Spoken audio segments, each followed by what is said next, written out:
Zayne Voss didn't think twice when he threw himself in front of the splash. Rain had just ended, but the city sidewalk was still soaked. A delivery van sped past the curb, and a wave of filthy water surged toward the woman in the ivory coat standing beside him. Without thinking, Zayne turned, reached behind him, and shielded her with his entire body. The muddy water soaked through his thin jacket and jeans. He grimaced, wiping it from his face.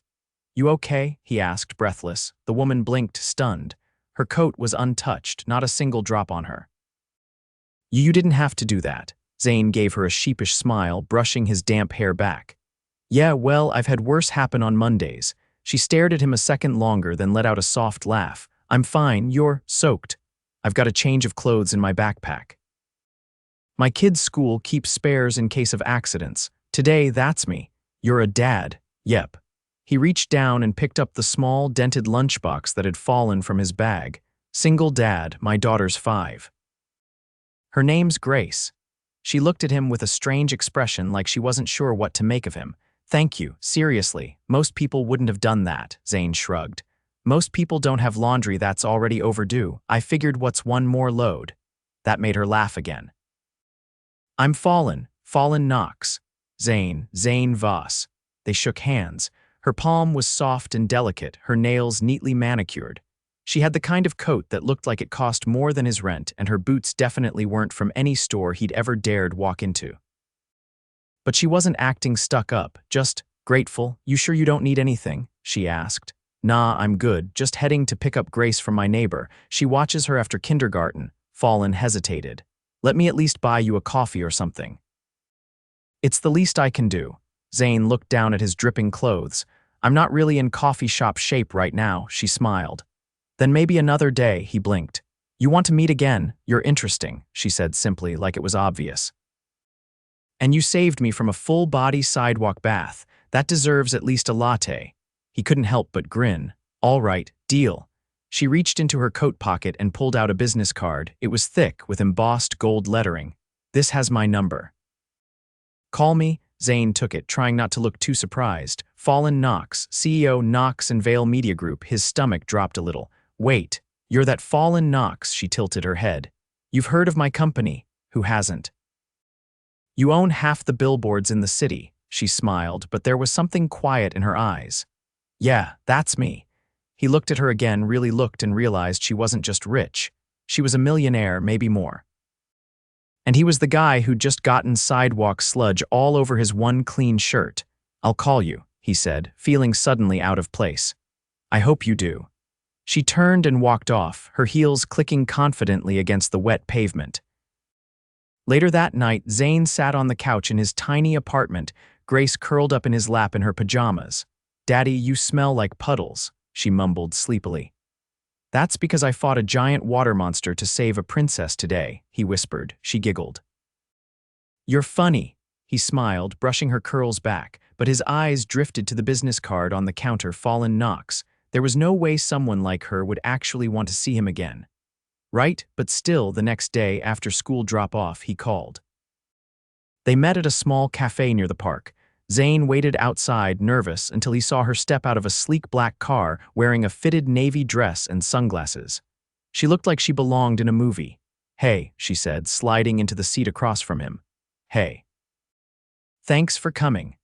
"Thanks for calling." They ordered coffee, hers black, his with way too much sugar, and talked. Really talked. She told him about growing up in a house where money was everything, but love was in short supply. He told her about losing his wife to cancer 2 years ago, and how he'd promised Grace he'd always keep her safe. Fallon listened. Really listened. And when she laughed, it felt like sunshine cracking through his cloudy life. "Do you always throw yourself in front of puddles for women in designer coats?" she asked. "Only when they look like they might be worth it." She flushed, smiling. "Careful, I might get used to this. Then I'm in trouble." Over the next few weeks, they met up more. Always in daylight, always after Zayne dropped Grace off at school. He didn't want her around this world too fast, but Fallon never acted like he was beneath her. She'd show up with surprise pastries, ask about Grace, and never once made him feel small. One afternoon, she handed him a gift bag. "What's this?" he asked. "Open it." Inside was a new jacket, soft, warm, and definitely expensive. I can't accept this. You can, because you need it, and because you ruined yours saving me. Zayne looked at her. You're not used to people telling you no, are you? She smiled. Not really. But I like that you do. He stared at her a long second. Fallon, what are we doing? She tilted her head. What do you mean? I mean, you're this. He gestured to her coat, her car, her polished everything. And I'm just a guy trying to make rent and raise his kid. I know exactly who you are, Zayne. Her voice was soft. That's why I'm here. And then, before he could say anything else, she leaned in and kissed him. It wasn't careful, it wasn't cautious, it was real. And Zayne knew, in that split second, that everything was about to change, forever. Zayne didn't expect her to call the next day. He was halfway through folding Grace's laundry when there was a knock at the door. He opened it to find Fallon standing in the hallway, holding a pink balloon and a small paper bag. I brought cookies, she said, lifting the bag, and the balloon isn't for you. Grace peeked out from behind his leg, her braids bouncing. Is it for me? Fallon crouched down. Yep. I was told you like pink. Grace took the balloon wide-eyed. Are you Daddy's friend? Fallon looked up at Zayne. I hope so. Grace grinned and ran off, dragging the balloon behind her. Zayne leaned against the doorframe, arms crossed. Do you usually bring dessert to people's apartments? I don't usually meet people like you, Fallon replied, stepping inside without waiting for an invitation. He watched as she took in the space. The living room was small, with a worn couch and a few of Grace's drawings taped to the wall. Nothing matched, but it was clean. This is cozy, she said, genuine. It's what I've got. I like it. He raised an eyebrow. You sure? No hidden cameras, no reality show waiting to pop out, Fallon laughed. You're hard to compliment. I'm just not used to it. She walked over to the window, looking down at the street. I had a board meeting this morning. 12 men, 1 woman, me. I wore heels that pinched and sat through 3 hours of people trying to talk over me. Sounds exhausting. She turned back to him. It is, but this feels like breathing. Zayne wasn't sure what to say to that, so he nodded toward the kitchen. Want coffee? Only if it doesn't come in a gold cup. He chuckled and disappeared around the corner. From the living room, Fallon could hear Grace humming softly as she colored on the floor. She watched the little girl for a moment, then stepped closer and sat down beside her. Whatcha drawing? She asked gently. A unicorn that lives in the clouds, Grace replied, not looking up. She's magic. She can fly and make people happy when they're sad. Fallon's throat tightened, but she smiled. That's a very special unicorn. She's just like Mommy, Grace said suddenly. Fallon blinked. Oh, she lives in the sky now too, but Daddy says she watches me every night. Fallon looked toward the kitchen, her heart aching in a way she hadn't expected. Zayne returned with 2 mugs. Everything okay? He asked. Your daughter's incredible, Fallon said quietly. He handed her a mug. She's the reason I breathe. They moved to the couch and Grace stayed curled on the rug, her drawings spread out like a gallery. I don't know how you do it, Fallon said, wrapping her hands around the mug. Do what? Work, raise a child, make it all look so. Together, Zayne laughed once low. I don't. Some days I forget to eat. Some days Grace eats cereal for dinner. I just try not to mess it up too badly. I mess up all the time, Fallon admitted. I let work consume everything. I haven't had dinner with someone who wasn't trying to pitch me something in over a year. He glanced at her. Why me then? She looked at him for a long beat. Because you don't want anything from me. You're not trying to impress me. You just are. He took a sip of his coffee, then leaned back. You're not what I expected either.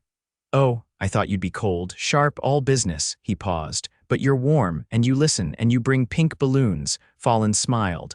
Don't spread that around, I have a reputation.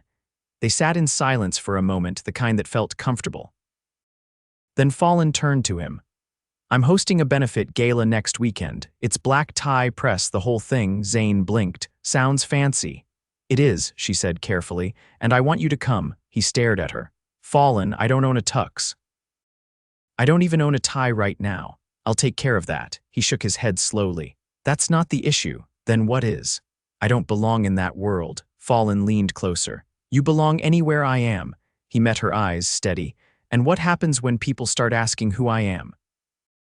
When they find out I'm not some investor or executive, or then they'll find out you're the man who raised a daughter with more love than money. The man who didn't hesitate to jump in front of a splash for someone he didn't know. That's more than most of those suits have done in their lives. Zayne didn't answer. Come with me, she said softly. Not because I want to show you off, but because I want to share that part of my life with you. He studied her.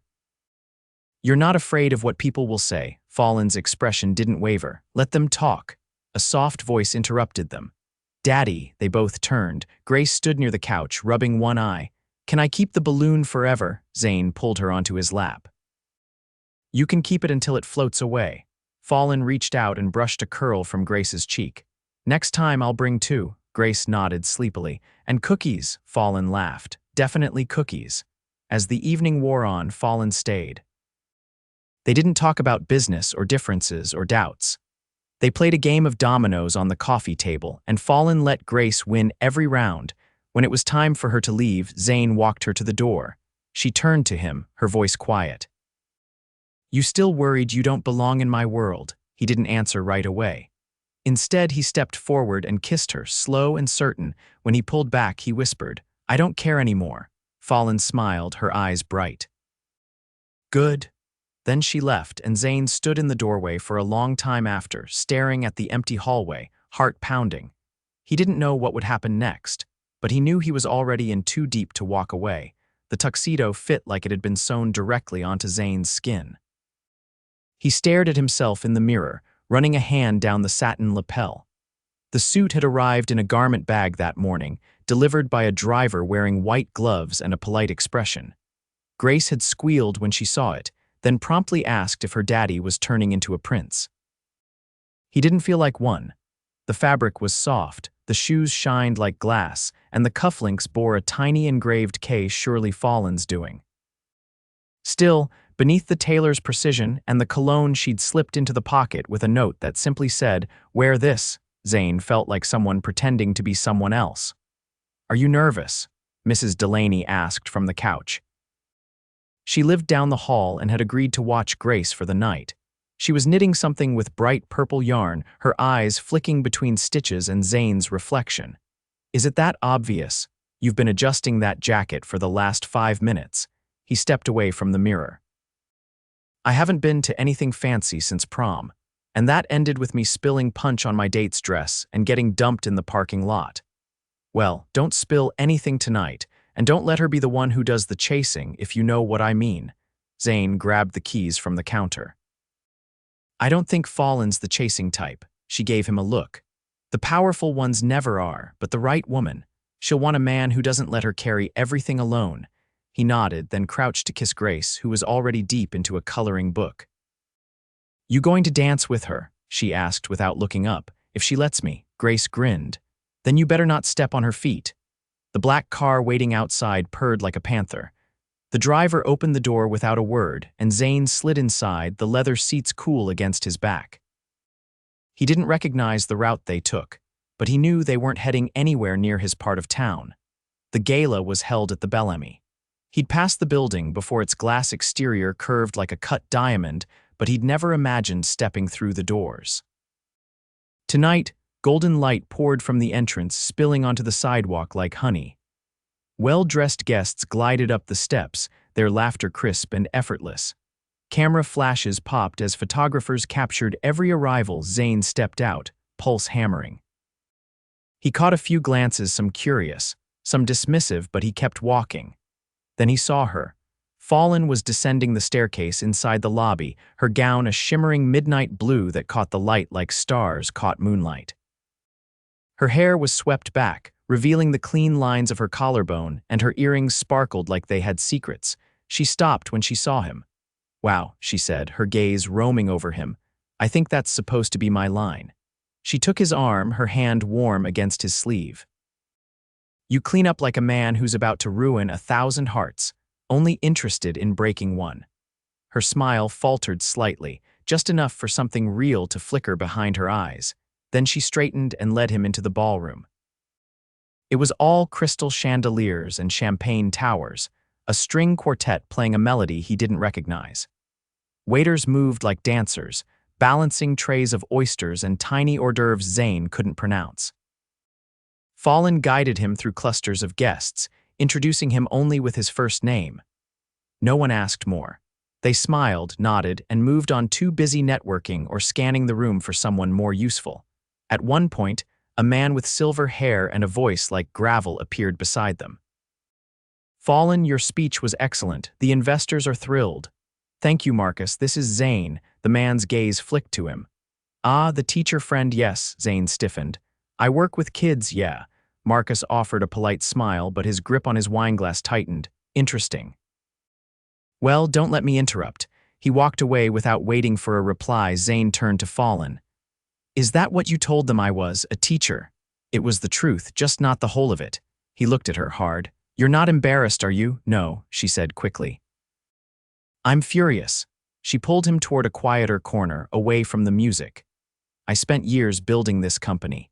I've had to be sharper, tougher, and more prepared than anyone else in the room just to stay in it. And now that I'm finally at the top, I still have to prove I deserve to be here.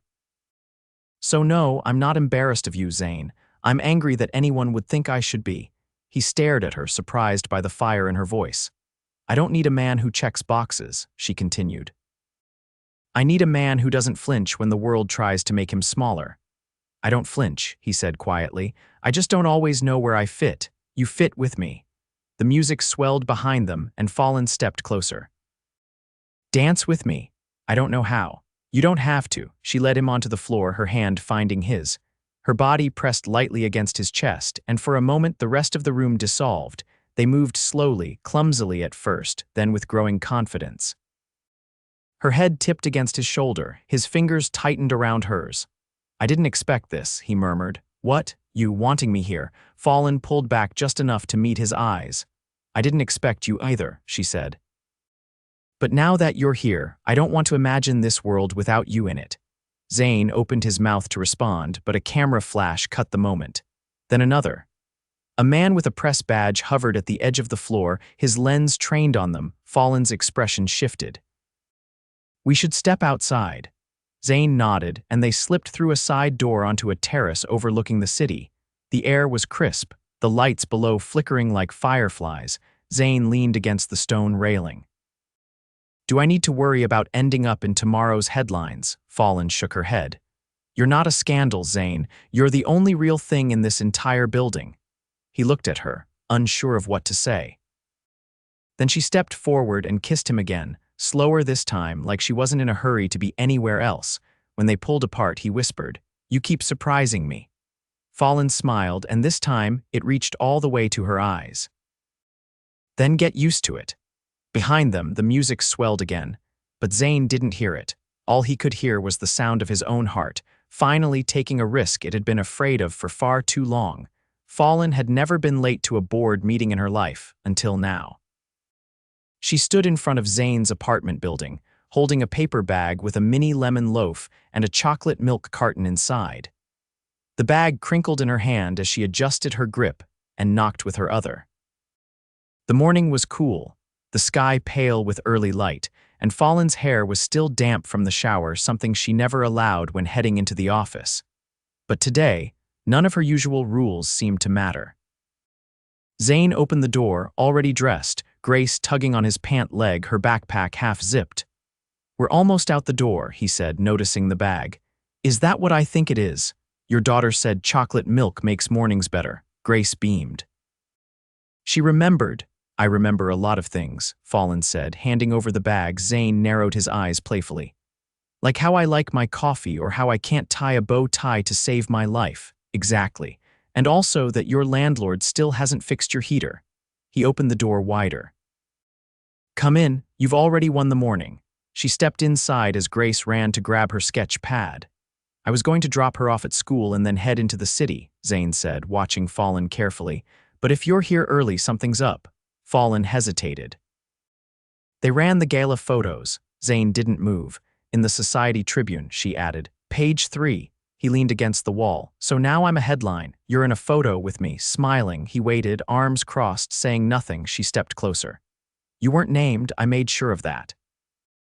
"But people are already curious." He exhaled through his nose. "Curious about what? About who you are. Why I brought someone they don't recognize. Why I looked happier than I have in a decade." Grace returned, holding up a drawing "This is you and Daddy dancing," she said, pointing. "And this is me watching from the stars like Mommy does." Fallon crouched down. "That's beautiful, sweetheart. I think your mom would be very proud." Grace nodded and turned back to her coloring. Zayne's voice was low when he spoke again. "You didn't come here just to talk about the paper." No, he waited. "I want you to come to the foundation benefit next month," Fallon said. "It's not a press event, it's for the kids' literacy program. You'd actually like it." He raised an eyebrow.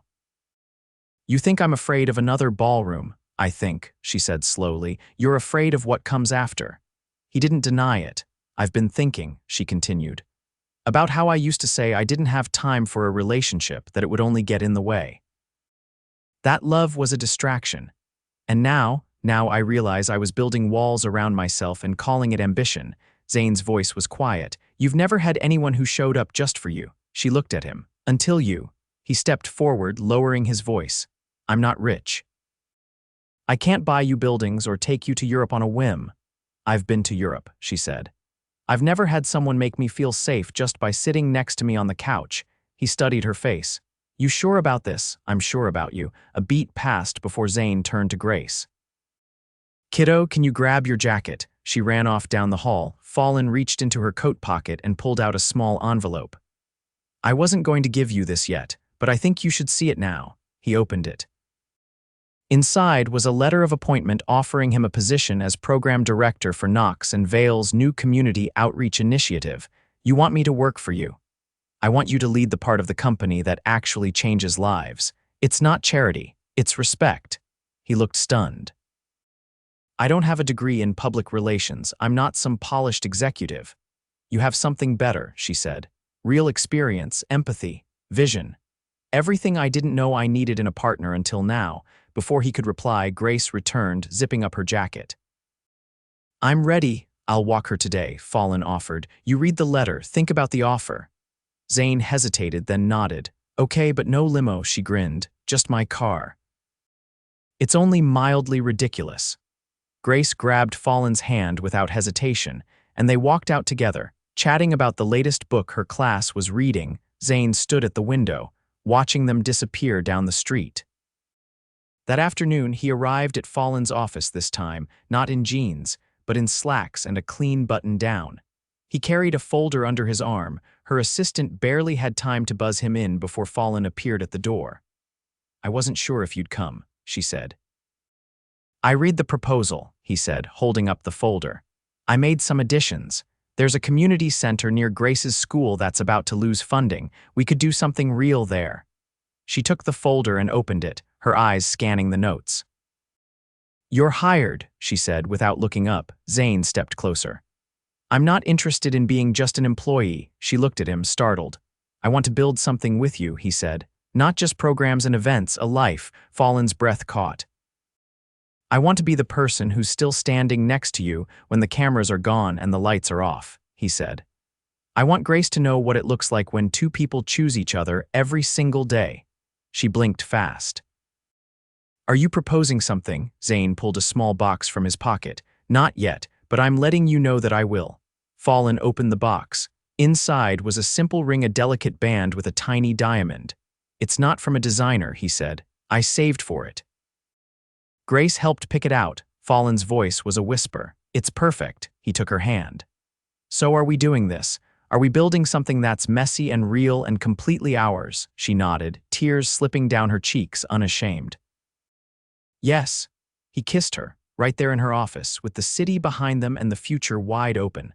Later that week, the three of them walked through the park together, Zayne holding Grace's hand on one side, Fallon's on the other. They stopped at a bench, the same one where Fallon had once sat alone after a long meeting, wondering if her life would ever feel full. Now, she looked at the man beside her and the child laughing between them and knew the answer. She hadn't fallen in love with a fantasy. She'd fallen for a man who had nothing to prove and everything to give. And somehow, that had made her the richest woman in the world. Fallon stood on the rooftop terrace of the new Knox and Vale Community Initiative building, the city skyline glowing behind her like 1,000 tiny wishes come true. The ribbon-cutting ceremony was minutes away, and the soft hum of people arriving drifted up from the entrance below.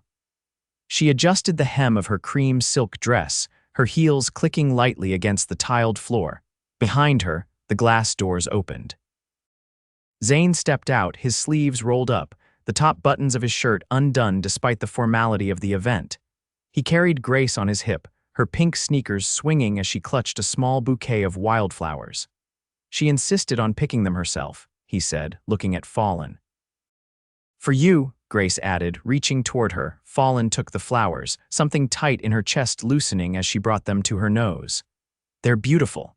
Daddy said you helped make the whole building happen. That's a big deal." Fallon crouched to Grace's level.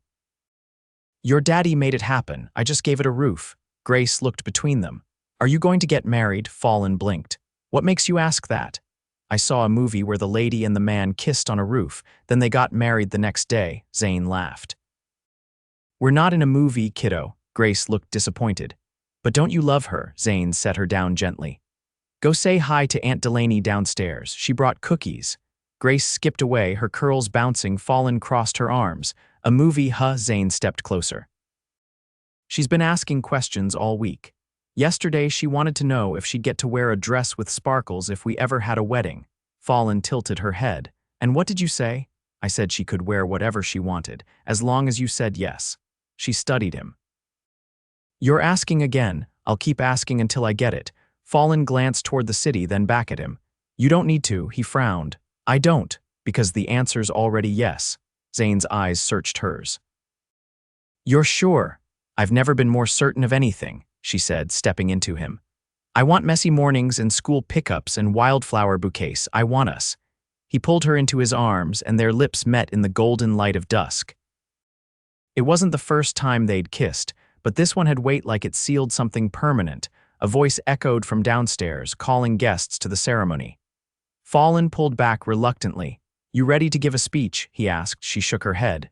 "You're giving it?" Zayne blinked. "Me? You're the program director. This is your building, your vision." He stared at her. "You really trust me with that?" "I trust you with everything." As they made their way down to the courtyard, Fallon's hand brushed his. He interlaced their fingers, the gesture small but grounding. The crowd hushed as Zayne stepped up to the podium, Fallon by his side and Grace perched proudly in the front row. For a moment, he scanned the sea of faces, city officials, donors, press, but when he spoke, his voice carried only one truth.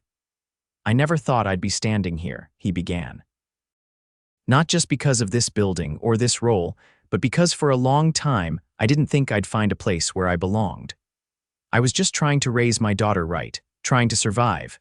Then I met someone who saw value in the parts of me I kept hidden. Someone who didn't ask me to change, but who changed my life anyway." Fallon's eyes glistened. "This building isn't just brick and glass," he continued. "It's a promise. That no matter where you come from, what you've lost, or how far you think you've fallen, there's always a way forward. There's always a place for you. I found mine with Fallon and Grace, and I hope this place helps more people find theirs too." Applause erupted. After the ceremony, guests mingled in the courtyard, sipping champagne and nibbling canapés. Fallon stood with Zayne and Grace under a string of lights, the warm glow casting a soft halo around them. "You know," Fallon said, "I never thought I'd fall in love with someone who owned exactly 0 cufflinks. Technically, I have 1 pair now. You bought them." She nudged him. "Details?" Grace tugged on Fallon's dress. "Can we go home now?" Zayne looked down. "Tired?" Grace nodded. "And I want pancakes." Fallon smiled. "Then let's go." They left the gala early, piling into Fallon's car, which now had a booster seat permanently installed in the back. At the apartment, Fallon slipped off her heels. Zayne rolled up his sleeves again, and Grace danced around the kitchen to music from the living room radio. Zayne flipped pancakes in a skillet while Fallon poured orange juice into mismatched mugs. The air was thick with butter and syrup. Grace sat cross-legged on the couch, munching happily. Later, after Grace was asleep, Fallon curled against Zayne on the balcony, wrapped in one of his hoodies. The city buzzed below, but up here, everything was still. "I don't miss the silence anymore," she said. Zayne kissed her hair. "I don't miss the loneliness." She turned to him. "Do you still feel like you don't belong in my world?" He looked at her, steady. "No, our world feels better. They stayed like that, watching the lights blink across the skyline. Weeks passed, and life settled into a new rhythm, one filled with early mornings, school lunches, and planning meetings. Zayne launched reading programs across the city. Fallon scaled back her hours to focus on the foundation. Grace brought home gold stars and made them all wear paper crowns during dinner. On a warm spring afternoon, with tulips blooming and laughter echoing from the park across the street, Zayne stood in the backyard of a restored brownstone they'd bought together. Fallon walked out in a satin dress the color of champagne, her hair loose and wild in the breeze. Grace followed behind, flower petals in her palms and sparkles on her flats. They married under a canopy of white roses, surrounded by friends and family with Mrs. Delaney officiating in a bright purple dress. Fallon's vows were simple. "I don't need a perfect life. I just want the one we've built." Zayne's were quieter but no less certain. "You saved me from a puddle. I'll spend the rest of my life making sure you never walk through one again." They kissed as the crowd cheered, and Grace threw petals into the air like confetti. That night, they danced barefoot in the kitchen, the music low, the lights dim. Fallon twirled in her dress, Zayne's tie draped over her shoulder, and Grace clapped along as they swayed. It wasn't perfect. It was better. It was theirs. Forever.